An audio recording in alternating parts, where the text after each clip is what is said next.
네, 기업의 흥망성쇠, 기업의 생존을 이끄는 것은 사람입니다. 사람은 기업 총수이기도 하고 직원이기도 한데요.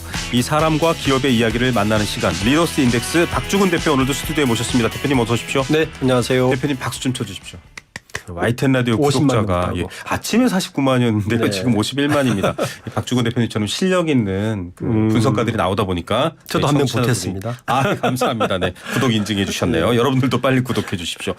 자, 오늘은 저희가 어떤 기업을 만나볼까 했는데 신세계 그룹입니다. 우리 네. 국민의 삶에 아주 밀접한 뭐랄까 대표적인 소비자들을 상대하는 그룹 중에 하나인데 이번에 인사가 났어요. 봤더니 네. 파격적입니다.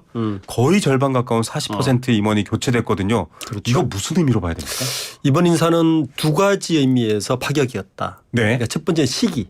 시기. 예, 보통 신세계그룹 인사는 2021년 이전까지는 12월 1일 인사였어요. 네. 연말 인사였는데 스타일이군요. 2020년부터 10월 인사로 바뀌었거든요. 네.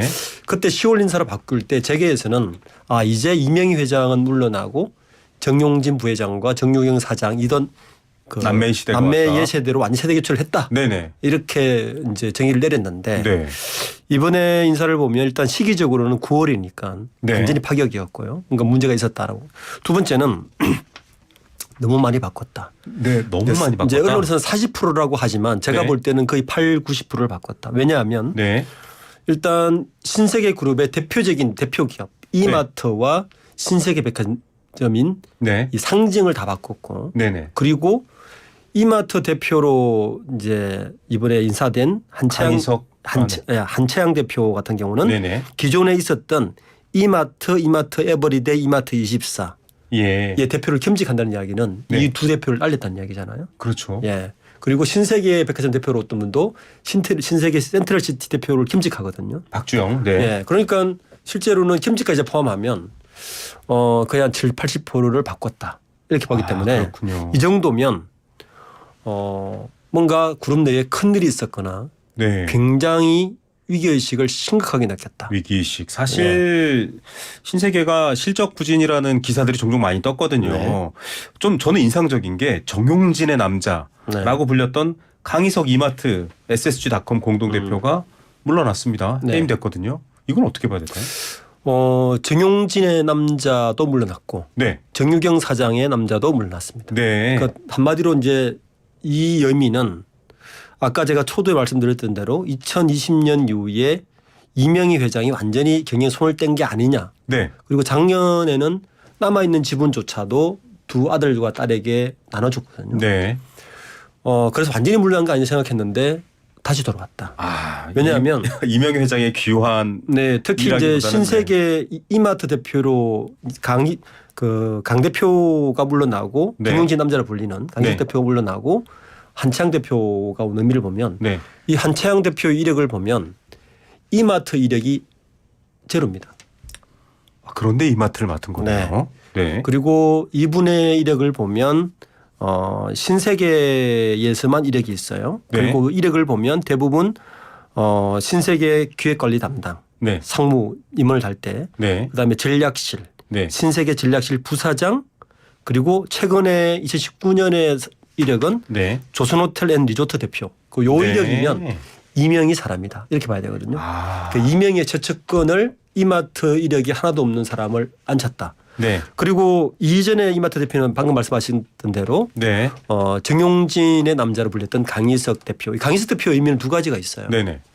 원래 우리나라 유통업은 특징이 뭐냐면요. 네. 되게 보수적입니다. 인사가.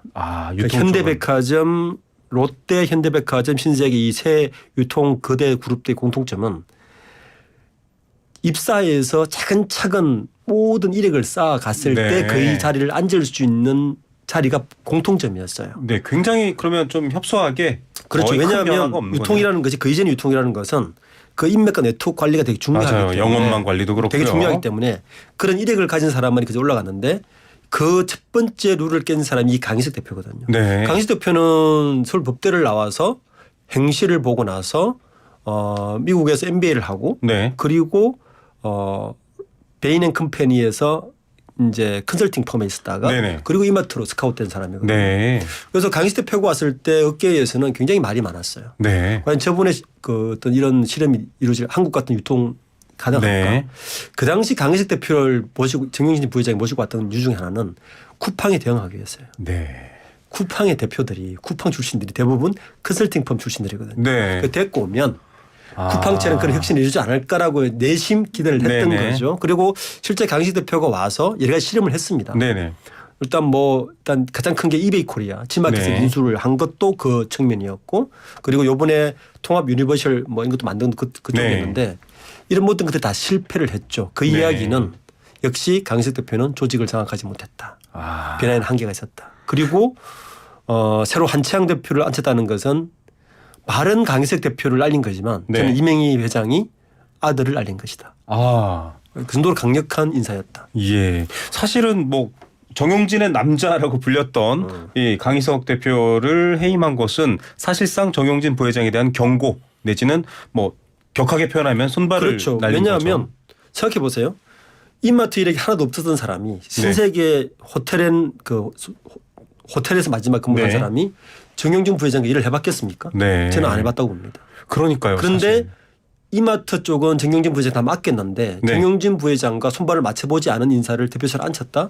넌센스죠. 이거는 이명희 회장이 강력한 경고다. 강력한 경고다. 이거는 뭐 말 그대로 너를 날린 거다 정도로 네. 해석해야 되는 거죠. 네. 혁신 그러면 뭐 이건희 회장 많이 떠오릅니다. 뭐 네. 부인 빼고 다 바꿔라 이런 말도 기억날 만큼. 이제 이명희 회장도 이건희 회장 전 회장의 이제 동생이시잖아요. 그리고 이병철 회장을 가장 많이 닮았다고 하는 사람 중에 하나죠. 이명희 회장의 생각을 좀 그러면 읽어봐야 될 것 같아요. 지금 시기에. 그렇죠. 그냥 뭐 정용진 부회장이나 정유경 총괄 사장에 대해서 좀 인정하잖아 이런 차원의 문제가 아니라 굉장히 위기감을 느끼고 있다고 봐야 되는 건가요? 그렇습니다. 일단 신세계 그룹이 저는 지금 이 신세계 그룹에게는 굉장히 중요하고 리스크가 큰 위기다. 왜냐하면 네. 한때 그 유통업이라는 건요. 유통업의 실적은 제조업과 약간 다릅니다. 네. 유통업은 그때 실적이 좋았더라도 그 실적이 제조업처럼 지속성이 높지가 않아요. 네. 항상 경기에 굉장히 민감해서 작년 재작년에 유통업의 실적이 좋았다고 해도 올해의 실적이 좋다라고 확언할 수 없는 게 유통업의 맞죠. 특징입니다. 네. 그런 의미에서 이명희 회장이 이끌었던 신세계는 안정적으로 갔다면 그 이후에 정용진 부회장과 정유경 사장은 좋은 말로 하면 파격이었지만 네. 굉장히 위험스러운 걸 많이 했죠. 예를 들어서 네. 대표적인 게 저는 이베이 코리아의 인수 이치마켓 네네. 인수였는데 굉장히 큰 돈을 들여서 인수를 했는데 네. 지금 실적 마이너스입니다. 네. 네.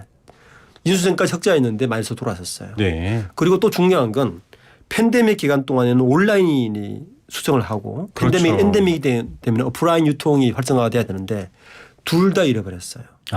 이거 좀 굉장히 다른 의미네요. 거기에다가 일도 많이 벌렸습니다. 뭐 야구단 인수했고요. 네네. 그리고 뭐 와이너리 같은 거 3천억 주고 인수한 건 굉장히 무리한 실책이라 보고 있고요. 네.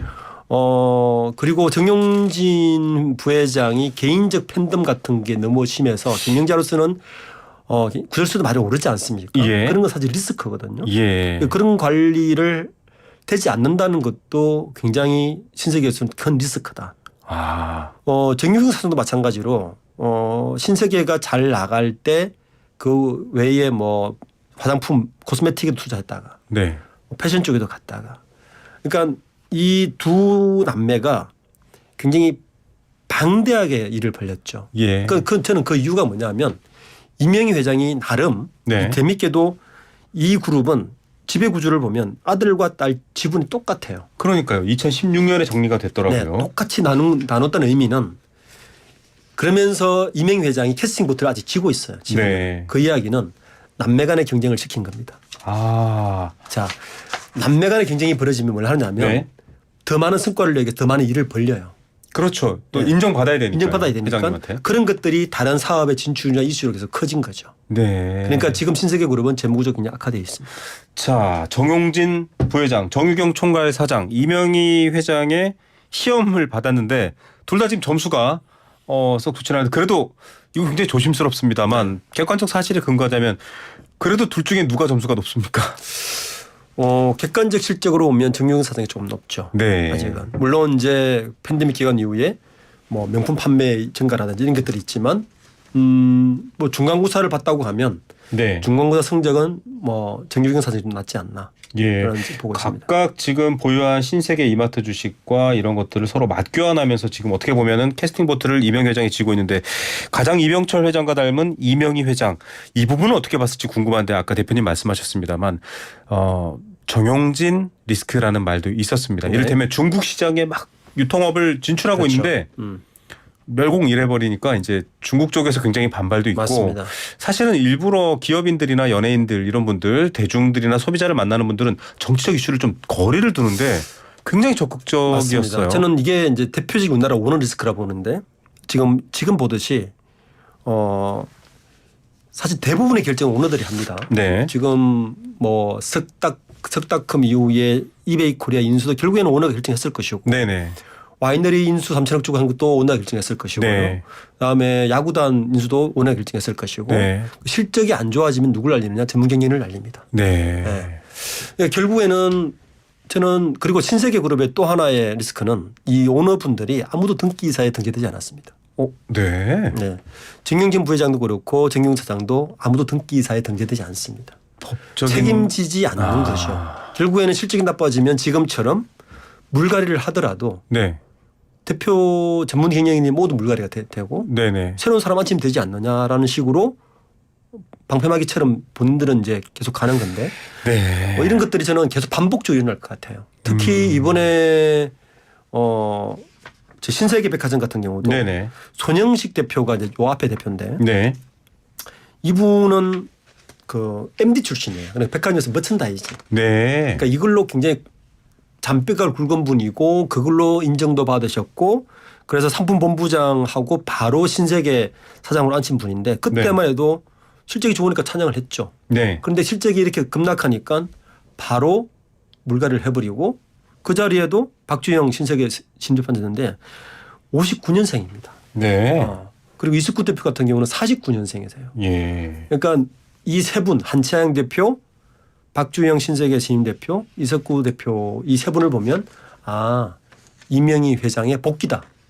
네. 복귀로 봐야 예, 됩니다. 복귀로 봐야 되는 이사다. 이렇게 보고 있습니다. 예, 새로운 세대 교체를 저희가 다른 기업들 하면서도 뭐 LG도 그렇고 많이 소개해드렸습니다만 지금 신세계 그룹 같은 경우는 결국 다시 이명희 회장이 복귀됐다. 그 복귀의 이유는 두 남매 이 세대 교체를 이루지 못했다라는 평가로 지금 읽혀지는 내용들을 그렇습니다. 말씀해 주셨습니다.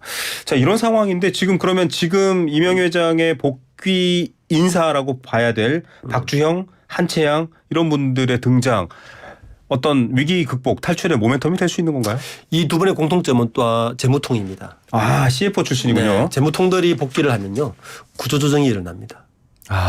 특히 이제 롯데쇼핑이 롯데그룹이 쇼핑이 굉장히 위기에 봉착했을 때 외부 인사를 등용을 시켜서 신동빈 회장이 구조조정을 세게 시켰죠. 많은 롯데마트들을 폐쇄를 했고 했지 않습니까? 네네. 전 다음 수순은 구조조정이다. 결국은 실적이 없거나 마이너스인 것뿐만 아니라 그렇죠. 이를테면은 뭐 돈을 더 벌지 못한다면 사실 지출되는 돈을 줄이는 수밖에 없겠죠. 특히 재무통들이 대표이사를 앉으면 100% 그렇게 간다고 보면 돼요. 네. 그러니까 새로운 사업을 벌리기보다는 있는 사업들을 정리하고 한다는 대표적으로 한차영 대표가 이마트 대표를 앉았지 않습니까? 네네. 이마트 에브리데이, 이마트 24 겸직을 한다는 이야기예요. 네. 자, 겸직을 하고 MD를 통합시킨다. 자, 그러면 원래 각각 기업에서 MD를 했던 분들은 자리가 없어지겠죠. 예. 그리고 지점들도 통폐합하거나 해서 뭔가 자리를 줄이려고 할 겁니다. 네. 지금처럼 적자가 이미 났단 말이에요. 네네. 신세계 이명희 회장이 바로 한창 대표를 앉히고 박주영 대표를 앉혔다는 이야기는 특히 대무통 회계학 출신이고 재무통 출신, 기획 출신이니까 뭔가 구조조정을 통해서 일단 플러스를 만들어라는 의미가 있을 것이고 일단은 뭐 장부상에 플러스가 나와야 되는 거죠. 그렇죠. 네. 그게 내년에 눈에 보이는 거죠. 네. 그리고 저는 걱정이 뭐냐면 신세계가 그나마 전통 유통 그룹 중에서는 쿠팡에 대응하기 위해서 가장 발빠르게 움직였던 그룹이거든요. 지마켓 인수하면서. 네. 그런데 쿠팡을 이길 지금 못 이기고 있단 말이에요. 쿠팡이 이를 지키고 있고 특히 쿠팡은 원래 흑자가 나기 시작했습니다. 네. 이런 속도로 간다면 유통업 1위 자리는 내년에는 분명히 쿠팡이 차지할 것을 분명한데 과연 신세계에서 그러한 대안을 혁신의 대안을 내놓는 것이 아니라 오히려 수구적으로 인사를 했다는 것은 네. 그 대안을 제시하기 더 어려워지는 상황으로 가지 않을까. 그런 게 치고 나가겠다가 아니라 이제는 진지를 구축하고 일단은 지키겠다. 정비하겠다, 살아남겠다. 그게 사실 이명희 회장의 복귀 이렇게 읽을 수 있는 부분이기도 그렇습니다. 합니다. 전통적인 유통사업의 스타일이기도 하고요. 이 앞에 잠깐 나왔지만 이 얘기는 짚고 넘어가야 될 것 같은데요. 이제 정영진 부회장은 본인을 좀 이제 셀럽이라고 표현해야 될까요? 뭐 네. 이렇게 SNS에 올라오면 많이 하시죠. 활동을 많이 많은 하시죠. 반응들이 네. 일어납니다. 이것 때문에 이제 뭐 불매하자는 분들도 계시고 이러는데 이 부분에 대해서는 이명희 이명희 회장께서 뭔가 이런 의사 표현이 그 부분이 경영에 지금 타격을 준다면 저는 의사 표현을 해야 된다고 봅니다. 네. 그러니까 지금 부회장이라는 직함을 맡고 있지만 등기사에 오르지도 않고 사실 책임지지 않고 본인의 말로 인해서 그렇게 경영 리스크가 온다면 그거는 그 부분은 신세계 이마트 본인들도 손해지만 사실 주주들도 손해거든요. 네. 기업은 주주들의 것입니다. 예. 주주들의 권익을 침해한 일이라면 반드시 그 부분에 대해서는 뭔가 응당한 책임을 져야 되는데 네. 그렇지 않고 본인의 개인의 어떤 호불호로 뭔가 판단한다는 것은 무책임한 행동이라고 생각하거든요. 예. 그래서 그런 부분들은 분명히 뭔가 이야기를 하고 실책을 해야 되는데 그 이야기를 지금 할 분은 누가 하겠습니까? 신세계그룹 내에서 네. 이명희 회장밖에 없네요. 저는 그것을 이번에 인사에서 한번 질책한 것이다. 네, 신호탄을 쏘아 올렸고요. 지금 저희가 세대 교체하는 CEO들, 기업 재벌 총수들 많이 얘기하고 있는데 리스크는 이병철 회장도 그랬고 이건희 회장도 그렇고 지금의 이명 회장도 그렇고 과거의 방식대로 이분들은 나름 잘 넘어왔거든요. 그렇죠. 그 뒷세대들은 리스크를 썩 잘 돌파하는가라는 의구심도 있어요. 짧게 의견 한마디 듣고 싶습니다.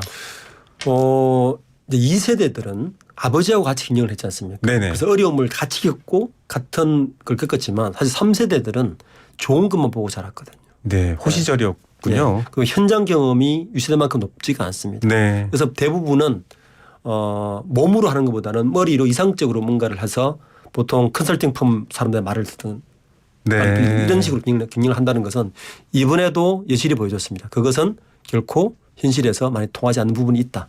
네. 이번 강희석 대표의 물러남은 사실 유통기업의 지금 롯데쇼핑의 대표인 김 부회장도 외부 출신이거든요. 네. 그리고 그 이후에 유통가에 많은 컨설팅 펌 출신들이 들어왔는데 네. 저는 강력한 경고가 되지 않을까라고 생각하고 있습니다. 네, 앞으로 여러 기업들 들려드리지만 오늘 또 유통 관련해서 신세계 얘기 들었는데 너무 재밌네요. 저희가 또 관련해서 한 번 더 얘기해봐야 될 것 같습니다. 오늘도 정말 도움되는 이야기 감사드립니다. 박주근 대표였습니다. 네, 감사합니다.